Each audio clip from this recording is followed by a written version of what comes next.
कर लेते हैं मुंबई से मिल रही बड़ी खबर का, जहां पर चलती ट्रेन में ताबड़तोड़ फायरिंग हुई। जयपुर मुंबई ट्रेन में फायरिंग से 4 लोगों के मौत की सूचना है। आरपीएफ के कांस्टेबल चेतन सिंह ने चलती ट्रेन में गोलीबारी की। कांस्टेबल ने अपने ही सहकर्मी पर ताबड़तोड़ फायरिंग कर दी। पुलिस ने आरपीएफ के जवान को हिरासत में ले लिया है और वापी और सूरत के बीच में ये फायरिंग की घटना बताई जा रही है। सुबह के तकरीबन 5 बजे से लेकर 5:30 बजे के बीच ये घटना घटी। आपको बता दें कि जयपुर से दोपहर 2 बजे ट्रेन मुंबई के लिए रवाना होती है और अगले दिन सुबह 7 बजे मुंबई पहुंचती है। ट्रेन संख्या 12956 जयपुर मुंबई सुपरफास्ट है। एनडब्ल्यूआर ने बताया कि आरपीएफ का जवान जयपुर से नहीं है। एक एएसआई सहित 4 यात्रियों की मौत हो गई है। पुलिस सूत्रों के मुताबिक ऑन ड्यूटी रेलवे सुरक्षा कर्मी ने यात्रियों पर फायरिंग की है।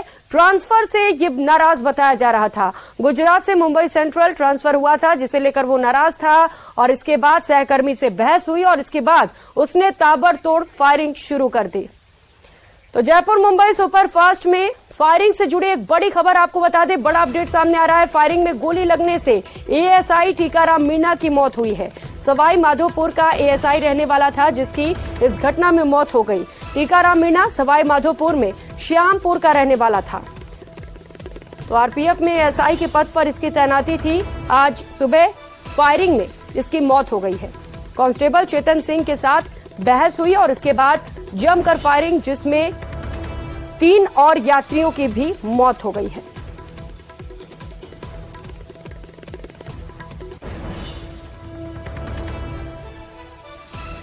तो आरोपी कांस्टेबल चेतन सिंह के साथ बहस के बाद ताबड़तोड़ गोलियां चली, जिसमें आरपीएफ के जवान सहित 3 और यात्रियों की मौत हो गई है।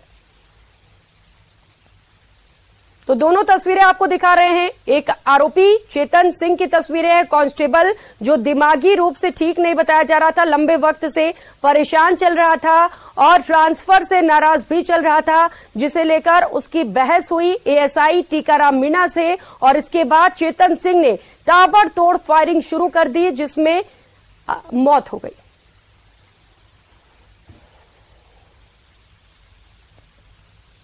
थी और फायरिंग में एक एएसआई और 3 सिविलियन को ये गोली लगी है। जो B5 एक कोच है और पेंट्री का जो एरिया है पेंट्री कार का, उसमें वो इफेक्टेड पार्ट है जहां पर ये फायरिंग इंसिडेंस रिपोर्ट हुआ था। और जो टोटल 4 लोग इसमें जिनका बारे में बताया जा रहा है, जो कि जिनको ये गोली लगी है, 3 पैसेंजर सिविलियंस हैं और एक एएसआई है। जो एएसआई है उनका नाम टीकाराम है, टीकाराम मीणा, राजस्थान के रहने वाले हैं। बाकी जो 3 सिविलियन हैं उनकी अभी आइडेंटिफिकेशन की जा रही है। अभी उनके सीट नंबर से उनको आइडेंटिफाई किया जा रहा है।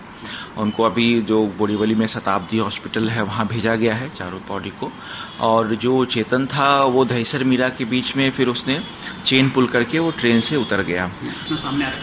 नहीं, बाकी जो भी यात्री थे सारे यात्री सुरक्षित हैं और उनको सुरक्षित मुंबई सेंट्रल स्टेशन पर उतार लिया गया।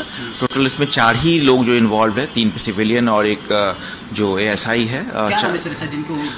टीकाराम मीणा है जो एएसआई, उनका नाम टीकाराम मीणा है।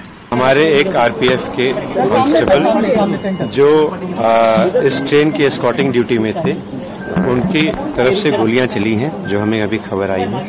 उसमें 4 लोगों की इंजरी की खबर आई है।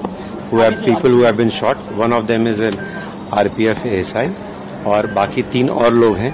इन लोगों का मेडिकल अटेंशन जो है अम्बेडकर शताब्दी हॉस्पिटल में बोरीवली में जैसे ही ट्रेन पहुंची है, उन लोगों को लेकर जाया गया है। वहां पे हमारे रेलवे के अधिकारी भी तुरंत स्पॉट पे पहुंच गए थे और वो अवेलेबल हैं और वो साथ में गए हैं और उन लोगों को जो भी मेडिकल और पुलिस सहायता एक्सटेंड किया जा सकता है वो किया जा रहा है।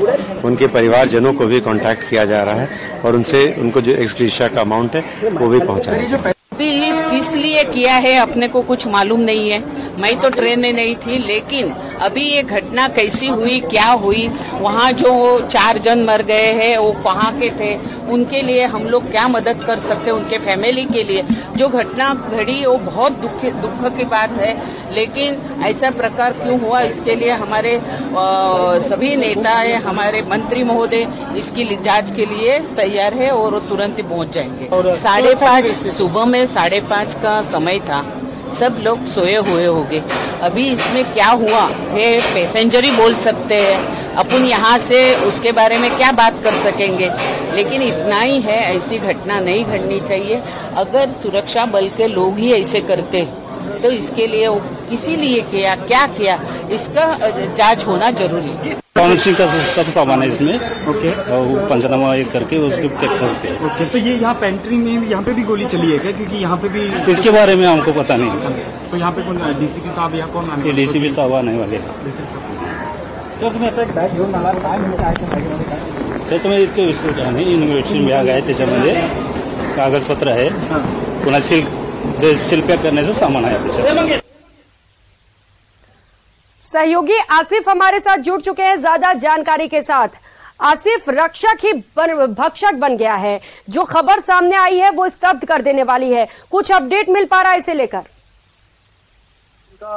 इस समय जो है वो पुलिस कमिश्नर जो है वो वहां पर पहुंचे हुए हैं और वो जो है इस पूरे मामले की जांच कर रहे हैं। और उम्मीद ये की जा रही है कि जो है वो थोड़ी देर के बाद में तीनों यात्रियों की लोकेशन, वो कहाँ के रहने वाले हैं, उनके नाम, ये सब थोड़ी देर के अंदर सामने आ जाएंगे। लेकिन ये जो घटना है प्रियंका, ये अपने आप में कई तरह के सवाल खड़े करती है, क्योंकि सुबह ये 5:15 से 5:30 बजे के बीच की घटना है।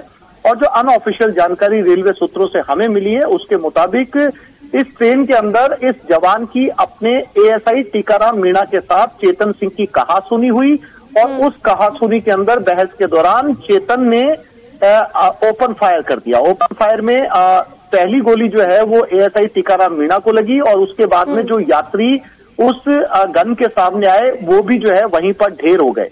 अब सवाल ये उठता है कि ये ट्रेन जो है वो जयपुर मुंबई सुपरफास्ट है। जयपुर से दोपहर जो है वो 2 बजे रवाना होती है और फिर जो है वो अगले दिन सुबह 7 बजे मुंबई पहुंचती है। और मुंबई पहुंचने से पहले इस ट्रेन के अंदर 4 यात्रियों की मौत हो चुकी थी गोलीबारी के अंदर। ये अपने आप में रेलवे की सुरक्षा व्यवस्था के ऊपर गंभीर सवाल खड़े करती है, क्योंकि जिस आरपीएफ के ऊपर रेल के यात्रियों की सुरक्षा की जिम्मेदारी है, उसी सुरक्षा कर्मी की गोलियों से यात्री जो है वो मर चुके हैं। अब ऐसे में क्या आरपीएफ या सुरक्षा एजेंसियां इस घटना से कोई सबक लेंगी या इस घटना के बाद में इस सुरक्षा व्यवस्था का जो मॉडल है इसमें किसी तरीके का कोई बदलाव किया जाएगा? क्योंकि आए दिन हम सुनते हैं कि अलग अलग एजेंसीज के अंदर, अलग अलग सुरक्षा एजेंसीज के अंदर कोई जवान फायर करता है, या तो वो अपने अधिकारी गोली चलाता है या फिर वो जो है वो सरेआम कहीं दूसरी जगह गोली चलाता है। तो ये जो तमाम घटनाएं सामने आती हैं, इसको लेकर क्या कोई एक बड़ा कदम उठाए जाने की जरूरत है? क्योंकि हथियार रखना अपने आप में बहुत रेस्पॉन्सिबिलिटी का काम होता है, खासतौर पे उन लोगों के पास जिन लोगों के पास वर्दी होती है। उन्हें बहुत एहतियात के साथ सरकार भरोसा करके, नागरिक उन पे भरोसा करते हैं कि इनके पास हथियार है। एक बड़ी जिम्मेदारी है, जिन्हें वर्दी मिली है उन्हें एक बड़ी जिम्मेदारी भी मिली है और सुरक्षा का जिम्मा सौंपा गया है। निश्चित तौर पर उन्हें लोगों की सुरक्षा के लिए ही काम करना चाहिए। आरपीएफ कांस्टेबल चेतन सिंह ने जो किया है उससे ये तो साफ है कि वो दिमागी रूप से ठीक नहीं है। शुक्रिया आसिफ आपका, आप नजर बनाए रखिएगा। रुक लेते हैं एक और बड़ी खबर का। संसद के मानसून सत्र से जुड़े इस वक्त की बड़ी खबर बता दें, मानसून सत्र का आज 9वां दिन है और संसद में फिर से हंगामा हुआ। हंगामे के कारण लोकसभा की कार्यवाही स्थगित कर दी गई है। लोकसभा की कार्यवाही दोपहर 2 बजे तक के लिए स्थगित हुई है। मणिपुर हिंसा पर एक बार फिर से जमकर हंगामा बरपा।